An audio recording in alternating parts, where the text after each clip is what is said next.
नमस्कार दोस्तों, बहुत बहुत स्वागत है आपका मेरे YouTube channel best crime stories Hindi में। आज की जो सच्ची कहानी मैं आप सबके लिए लेकर आया हूँ वह राजस्थान के अजमेर से है।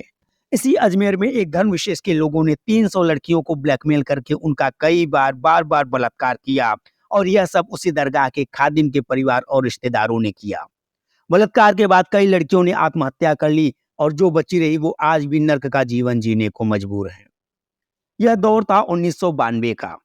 देश में बहुत कुछ हो रहा था। एक तरफ राम मंदिर आंदोलन ने देश का माहौल तनावपूर्ण किया हुआ था। हर्षद मेहता का मशहूर शेयर बाजार स्कैम का खुलासा हुआ था। रुपया भी अपने ऐतिहासिक ढलान पर इसी साल आया था। डॉलर के मुकाबले रुपए में 50% की गिरावट आई थी।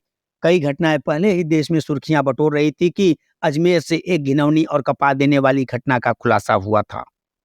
32 साल पहले हुए इस घटना को आज हम 1992 अजमेर सीरियल रेप और ब्लैकमेल के नाम से जानते हैं।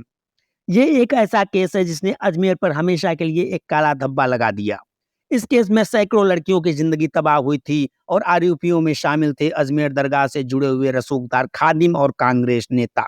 दुनिया में सूफी संत ख्वाजा मोइनुद्दीन हसन चिश्ती की दरगाह और जगत पिता ब्रह्मा जी के पवित्र स्थल तीर्थराज पुष्कर के कारण धार्मिक पर्यटन नक्शे पर अपनी एक अलग पहचान राजस्थान रखता है, जिसे गंगा जमुनी संस्कृत के रूप में आज भी जाना और पहचाना जाता है।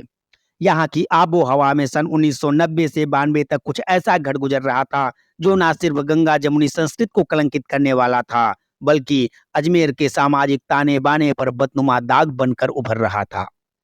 युवा पीढ़ी पाश्चात्य जगत के आकर्षण में ढल रही थी। शिक्षा, संस्कार और मर्यादाएं कहीं गुम हो रहे थे। माजिक कंटकों और अवसरवादियों में पुलिस का भय और कानून का खौफ तो किसी डिटर्जेंट की तरह साफ हो चला था। शासन प्रशासन से जुड़े लोग हो या समाज कंटक, सब हम प्याला हम निवाला बन बैठे थे। पद प्रतिष्ठा के साथ न्याय की कुर्सियों पर बैठने वाले हों या समाज को जागरूक करने वाले और उचित दिशा दिखाने वाले, उनकी जवाबदेही और दायित्वों का बोध सुरसुरा सुंदरियों के आगे नतमस्तक था। जुआ सट्टा खिलाने वाले, शराब ड्रग्स का धंधा करने वाले पुलिस संरक्षण में फल फूल रहे थे। तब यहाँ के स्थानीय दैनिक नवज्योति अखबार में युवा रिपोर्टर संतोष गुप्ता के छापी एक खबर ने लोगों को झकझोर कर रख दिया। खबर में स्कूली छात्राओं को उनके नग्न फोटो क्लिक करके ब्लैकमेल करते हुए उनका यौन शोषण किए जाने का पर्दाफाश किया गया था। खबर की हेडलाइन थी, बड़े लोगों की पुत्रियां ब्लैकमेल का शिकार। शीर्षक से प्रकाशित खबर ने पाठकों के हाथों में अखबार पहुंचने के साथ ही भूचाल ला दिया। क्या नेता, क्या पुलिस, क्या प्रशासन, क्या सरकार, क्या सामाजिक धार्मिक नगर सेवा संगठन से जुड़े लोग, सबके सब सहम गए। यह कैसे हो गया? कौन है? किसके साथ हुआ? अब क्या करें? कैसे करें? वो जमाना भले ही सोशल मीडिया का नहीं था, लेकिन कानो कान हुई खुसुर फुसुर ने खबर को आग की तरह फैलने में जरा भी वक्त नहीं लगाया। आइए आपको बताते हैं कि लड़कियों को अपने जाल में फंसाते कैसे थे। 90 के दशक की शुरुआत में अजमेर में केवल 2 ही रेस्टोरेंट थे। सोफिया स्कूल और सावित्री स्कूल में पढ़ने वाली लड़कियां यहीं जाया करती थी। अजमेर दरगाह के केयर टेकर यानी खादिमों के परिवार से आने वाले नफीस चिश्ती और फारूक चिश्ती अपनी खुली जीप, अम्बेसडर और तेज कारों में घूमते थे। पैसा, सामाजिक प्रभाव और सियासती ताकत सब कुछ उनके पास था। लड़कियों को महंगे गिफ्ट देना और रेस्टोरेंट में खाना खिलाना उनके लिए कोई बड़ी बात नहीं थी। इस रिपोर्ट में दैनिक नवजोत के रिपोर्टर संतोष गुप्ता बताते हैं कि वो दोनों रेस्ट्रो गए हुए थे। वो दोनों से तात्पर्य है कि चिश्ती खानदान के वो रईसजादे, जहाँ कुछ स्कूली छात्राएं भी बैठी हुई थी। उनमें से एक ने रेस्ट्रो के मैनेजर से सभी को आइसक्रीम बांटने के लिए कहा, क्योंकि उस दिन उसके एक दोस्त का जन्मदिन था। ऐसी फिल्में चीजें किसी को भी मंत्रमुग्ध कर सकती हैं। लड़कियों ने पहले आइसक्रीम लेने से मना कर दिया, तो उन्होंने कहा कि हम आपके दोस्त जैसे हैं और दोस्त के बर्थडे में नानुकुर नहीं की जाती। बस यहीं से लड़कियों को जाल में फंसाने का सिलसिला शुरू हुआ। वहीं पर उन्होंने पहले एक दो लड़कियों से दोस्ती की, फिर अपने फार्म हाउस पर पार्टी के बहाने बुलाया। लड़कियों को दोस्त बनाकर उनके लिए फार्म हाउस पे पार्टी रखी जाती थी, जो इसी काम में आता था। चिश्तियों का एक फार्म हाउस या फिर फारूक का बंगला इसी काम के लिए यूज हो रहा था। यहाँ पर लड़कियों को बहला फुसला कर लाया जाता था या फिर उन्हें ब्लैकमेल करके लाया जाता था। लड़कियों तो दोस्त की बर्थडे पार्टी समझकर आती थी, पर पार्टियों के बहाने लड़कियों को हवस का शिकार बनाया जाता था। यहाँ उनका गैंग रेप होता था। एक से ज्यादा लोग उनका रेप करते थे, जिसकी फोटो क्लिक की जाती थी, जिससे कि लड़की अपना मुंह ना खोले और आगे भी जब जरूरत पड़े, जब वो बुलाएं तो आ जाए और फिर उनकी अश्लील तस्वीरें बनाई जाती थी, जिससे लड़कियां अपनी बदनामी के डर से चुप रहा करती थी।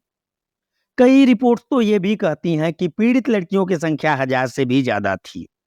कई रिपोर्ट में कहा गया कि लड़कियों का धन परिवर्तन कराया जाता था या फिर लड़कियों का धन परिवर्तन करा के उनसे शादी कर लेते थे।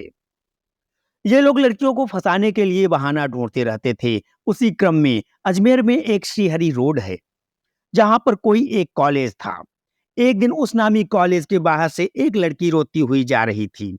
तभी वो दोनों रसूखदार लड़के गाड़ी से कहीं जा रहे थे। जब उन्होंने उस रोती हुई लड़की को देखा तो वो उस लड़की के पास गए और रोने का कारण पूछा। इस पर उस लड़की ने बताया कि उसके पास पैसे नहीं हैं, जिस वजह से कॉलेज वाले एडमिट कार्ड नहीं दे रहे। उन लड़कों ने लड़की को ढाढ़स बंधाया और उसकी फीस जमा कर दी। फिर रोज उस लड़की को मिलने के लिए बुलाते रहे।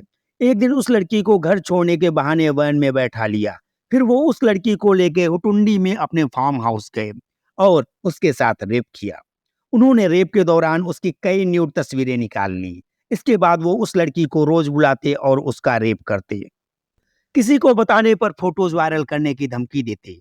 कुछ दिनों बाद उन लड़कों ने कहा कि वो अपने दोस्त को भी साथ में लाएं। पहले तो लड़की ने मना कर दिया, लेकिन फोटो वायरल हो जाने के डर से वो अपनी दोस्त को साथ ले गई। फिर उन लड़कों ने उस लड़की का भी रेप किया और वही दास्तां दोहराई। फिर उन्होंने उस लड़की से भी अपनी सहेलियों को लेकर आने के लिए कहा। ऐसे करते करते बहुत सारी लड़कियां इनकी जाल में फंस गई। रिपोर्ट्स कहती हैं कि ये संख्या हजारों में थी। ये क्रम यही नहीं रुका। चिश्ती घराने के लड़के तो लड़कियों को ब्लैकमेल कर शोषण कर ही रहे थे कि उसी क्रम में लैब का मालिक, वो लैब जिसमें वो पिक्चर्स धुलने के लिए जाती थी, वो भी शामिल हो गया। वो लड़कियों से पैसे भी ऐंठता था और उनका शारीरिक शोषण भी करता था। हैरानी की बात ये थी कि कई स्कूल तो अजमेर के जाने-माने प्राइवेट स्कूल थे, जहां आईएएस और आईपीएस की बच्चियां पढ़ा करती थी। डीएनए रिपोर्ट के मुताबिक 300 से भी ज्यादा लड़कियों को ब्लैकमेल किया गया। इन बच्चियों की उम्र 11 से 20 साल हुआ करती थी। अश्लील तस्वीर की आड़ में आरोपियों ने महीनों तक उनका रेप किया था। ये हैवान स्कूल में पढ़ने वाली बच्चियों को ही टारगेट किया करते थे। उन्हें फार्म हाउस पे बुलाते थे और उनका रेप किया करते थे। ये सब घर वालों की नाक के नीचे हो रहा था, लेकिन किसी को भी कानो कान खबर न पड़ी। दरअसल ये गिरोह लड़कियों को ब्लैकमेल करता था कि अगर वो उसने किसी को कुछ बताया तो वह उनकी न्यूड तस्वीरें लीक कर देगा। अजमेर हत्याकांड में वैसे तो कई बड़े नाम सामने आए, लेकिन मुख्य दोषी फारूक चिश्ती बताया गया, जिसने पहले स्कूल की लड़कियों को फंसाया था। फिर इसी राह में आगे और भी लड़कियों को डराया गया और फंसाया गया। ये गैंग गाड़ियां भेजकर लड़कियों को फार्म हाउस पे बुलाते थे और फिर रेप करने के बाद उन्हें घर छोड़ कर आते थे। रेप के वक्त उनकी तस्वीरें ली जाती थी और इसी आधार पर उनको चुप करा दिया जाता था। कहा तो ये भी गया था कि जिन लोगों ने इस कांड के बारे में मुंह खोलने की कोशिश की, उन्हें मौत के घाट उतारने की धमकी दी जाती थी या मौत के घाट उतार दिया जाता था। वहीं करीब 10 से 12 लड़कियों ने डर और बदनामी के चलते सुसाइड भी कर लिया। 1992 में एक रिपोर्टर संतोष गुप्ता थे। वो एक खबर लेकर आए और उसे पब्लिश की, लेकिन उस खबर पर किसी का ध्यान नहीं गया, जबकि वो बहुत सीरियस खबर थी। फिर भी उस खबर पर किसी ने ध्यान नहीं दिया। अब उन्होंने एक दूसरा रास्ता निकाला। उन्होंने इस बार पिक्चर्स के साथ, न्यूड पिक्चर्स के साथ में खबर को पब्लिश कर दिया। ऐसा कदम उन्होंने इसलिए उठाया क्योंकि ऐसे भयानक स्कैंडल को खत्म करने के लिए ये जरूरी था। हालांकि फोटोज में जो प्राइवेट पार्ट थे उन पर उन्होंने काली पट्टी लगा दिया था। दूसरे दिन जब ये खबर लोगों के सामने आई तो जबरदस्त हल्ला मच गया। इस खबर के सामने आते ही बार एसोसिएशन के सारे वकील इकट्ठा हो गए और एसपी और कलेक्टर के पास पहुंच गए। फिर उन्होंने इस केस में कार्रवाई की मांग की। उनके इस कदम से कानूनी कार्रवाई शुरू हुई। दरअसल अजमेर के विभिन्न स्कूलों में पढ़ने वाली 11 से 20 साल की 300 से भी ज्यादा लड़कियों को छद्म बहाने से जाल में फंसाकर उनकी न्यूड फोटो खींचकर ब्लैकमेल कर उनका यौन शोषण करने वाले गिरोह का भांडा फूट चुका था। खबर में गिरोह के लोग धार्मिक, राजनीतिक, सामाजिक व आर्थिक सभी तरीकों से प्रभावशाली बताए गए थे। लिहाजा शासन प्रशासन में मानो भूकंप आ गया। समाज कंटक अपने कुकर्मों के साक्ष्य मिटाने में लग गए तो लोहदेदार अपने उच्च रसूखों से खुद को बचाने में। पीड़िताओं के परिवारजन अपनी इज्जत के खातिर नगर से अपना नाता तोड़कर दबे पांव निकल लिए। यहाँ बताते चले कि अजमेर की शान और पहचान में बदनुमा दाग के अखबारों के जरिए जाहिर होने से पहले अजमेर जिला पुलिस प्रशासन ने गोपनीय जांच में ही यह खुलासा पा लिया था कि गिरोह में अजमेर के ख्वाजा मोइनुद्दीन हसन चिश्ती की दरगाह के खुद्दाम ख्वाजा यानी खादिम परिवारों के कई युवा रईस जादे शामिल हैं। इतना ही नहीं, पुलिस ने यह भी जान लिया था कि राजनीतिक रूप से वे युवा कांग्रेस के पदाधिकारी भी हैं और आर्थिक रूप से संपन्न भी। बताते हैं कि मुख्यमंत्री भैरों सिंह शेखावत ने शांति और कानून व्यवस्था बिगड़ने नहीं देने और अपराधियों को नहीं छोड़ने के स्पष्ट संकेत देते हुए इस मामले में समुचित एक्शन लेने को कहा। बावजूद इसके जिला पुलिस प्रशासन किसी भी निर्णय पर नहीं पहुंच सका। उल्टा यह कि इस दरमियान संभावित आरोपितों को अपने खिलाफ इस्तेमाल होने वाले साक्ष्य मिटाने और अजमेर से भाग जाने का अवसर मिल गया।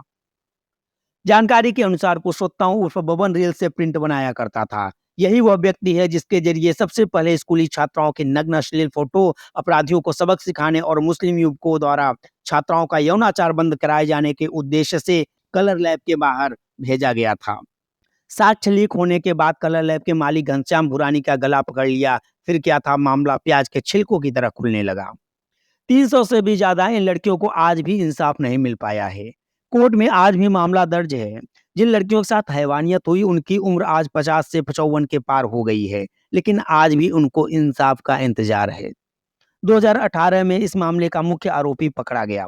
आरोप है कि अजमेर ब्लैकमेल कांड में फारूक नफीस के साथ अनवर, मोइजुल्लाह उर्फ पुत्तन, इलाहाबादी, सलीम, शमसुद्दीन, सुहेल गनी, कैलाश सोनी, महेश लदानी, पुरुषोत्तम, हरीश तुलानी वगैरह लड़कियों के यौन शोषण के लिए फार्म हाउस और एक पोल्ट्री फार्म पर लेकर जाया करते थे। उनका यौन शोषण करते थे और अश्लील तस्वीरों के सहारे ब्लैकमेल करते थे। अजमेर ब्लैकमेल कांड जिला अदालत से high court, supreme court, fast track court और पोक्सो कोर्ट के बीच घूमता रहा। शुरुआत में 17 लड़कियों ने अपने बयान दर्ज करवाए, लेकिन बाद में ज्यादातर गवाही देने से मुकर गई। 1998 में अजमेर की एक कोर्ट ने 8 दोषियों को आजीवन कारावास की सजा सुनाई, लेकिन राजस्थान हाई कोर्ट ने 2001 में उनमें से 4 को बरी कर दिया। साल 2003 में सुप्रीम कोर्ट ने बाकी 4 दोषियों की सजा घटाकर 10 साल कर दिया। इनमें मोइजुल्लाह उर्फ पुत्तन इलाहाबादी, इशरत, अनवर चिश्ती और शमसुद्दीन उर्फ माराडोना शामिल था। 2007 में अजमेर के फास्ट ट्रैक कोर्ट ने फारूक चिश्ती को भी दोषी ठहराया, जिसने खुद को दिमागी तौर पर पागल घोषित करवा लिया था। कहते हैं कि सीआईडी सीबी ने अनुसंधान करते हुए सियासी दबाव में काम किया। यही वजह रही कि जिस फोटो लैब के मालिक, टेक्नीशियन, मैनेजर को सरकारी गवाह बनाया जा सकता था, उनमें से मालिक को तो छोड़ ही दिया गया और मैनेजर व टेक्नीशियन को अपराधी बना दिया गया। आखिर अच्छी मंशा रखने के बावजूद भी मुलजिम बन जाने तथा अपराधियों द्वारा निरंतर प्रताड़ित किए जाने से निराश एवं हताश होकर, पीड़ित होकर पुरुषोत्तम ने जमानत पर रिहा होने के कुछ दिन बाद ही अपनी पत्नी के साथ मिलकर आत्महत्या कर ली, जिसकी वजह से ना जाने कितनी लड़कियां बच गई जो कि आने वाले समय में भी बलात्कार का शिकार होने वाली थी, इन रईस जादों के चंगुल में फंसने वाली थी। ऐसे व्यक्ति के साथ ऐसा होना निश्चित रूप से निंदनीय है। हम उनकी आत्मा की शांति के लिए प्रार्थना करते हैं और सरकार से, और प्रदेश सरकार और देश की सरकार से आग्रह करते हैं कि दोषियों पर कड़ी से कड़ी कार्रवाई हो और सच सबके सामने आए। यह सच सबके सामने आया, इसलिए मैं ये स्टोरी बना रहा हूँ। ये सारी खबर मुझे मीडिया के माध्यम से मिली हुई है। इसमें मेरा कुछ भी अपना लिखा हुआ या बोला गया नहीं है। इसी के साथ अपनी कहानी को विराम देता हूँ। आज का ये सुपर एपिसोड मुझे आशा है कि आप सबको बहुत पसंद आएगा और आप सब अपना प्यार देंगे। धन्यवाद।